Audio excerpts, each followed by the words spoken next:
अब 34 में देखो, उस ज्ञान को, उस तत्व ज्ञान को, अब कौन से ज्ञान को, जो गीता अध्याय नंबर 4 मंत्र 33 में कहा है, 32 में कहा है कि वो पूर्ण परमात्मा के मुख से उच्चारित जो अमृत वाणी है अर्थात वो तत्व ज्ञान है, उसमें सब प्रकार का भिन्न भिन्न प्रकार से सब ज्ञान कहा है।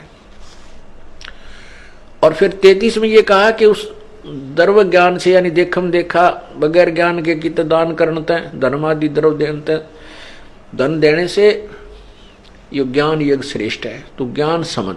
तो अब 34 में कहा कि उस ज्ञान को जो गीता अध्याय नंबर 4 के 32 में आपको बताया है कि परमात्मा के मुख्य ज्ञान में और उन्हीं के मुखारविंद से उच्चारण हुआ जो ज्ञान है, उस ज्ञान को तू तत्वदर्शी संतों के पास जाकर सुन। क्योंकि अपना ज्ञान तो गीता में दे ही रहा है। गीता ज्ञान दाता जो उसको ज्ञान है जो बताना चाहता वो तो गीता में उसने वर्णन कर ही दिया।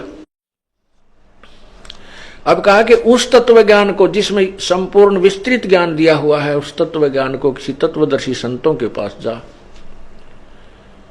अब देखो गीता अध्याय नंबर 4 के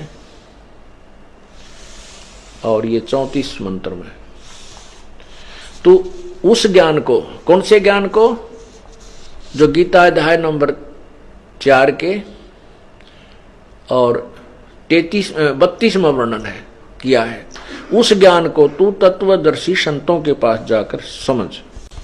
उस ज्ञान को तू तत्वदर्शी ज्ञानियों के पास जाकर समझ। उनको भली भांति दंडवत प्रणाम करने से, उनकी सेवा करने से और कपट छोड़कर सरलता पूर्वक प्रश्न करने से वे परमात्म तत्व को, तत्वदर्शिनी व तत्वदर्शी संत, ज्ञान को जानने वाले ज्ञानी महात्मा तुझे तत्व ज्ञान का उपदेश करेंगे।